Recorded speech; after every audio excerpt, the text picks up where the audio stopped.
Ready to ditch manual order entry and watch Shopify orders appear like magic. Today, we're diving into a quick tutorial on automating Shopify order creation with the power of Zapier. First, head over to Zapier and log in or create a new account. Click on Create App to begin now. Let's choose our trigger app in the search bar. Type and select your trigger app. For example, if you want to create an order when a Google form is submitted, choose Google Forms. Next, choose your trigger event. In this case, select New Form Response and click Continue. Connect your Google Forms account if you haven't already, and select the specific form you want to monitor for new submissions. Now, it's time to set up the Action app, which will be Shopify. Search for and select Shopify.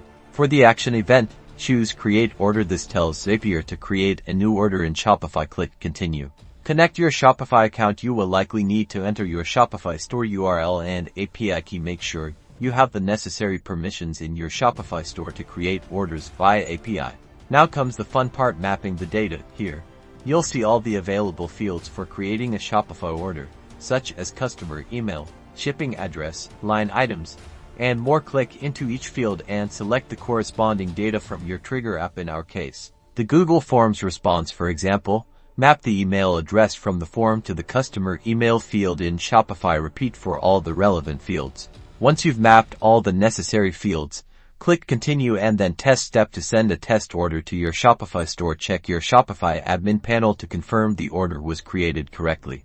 If everything looks good, congratulations! You've successfully automated Shopify order creation. Now, simply turn on your Zap and sit back and relax as the magic happens.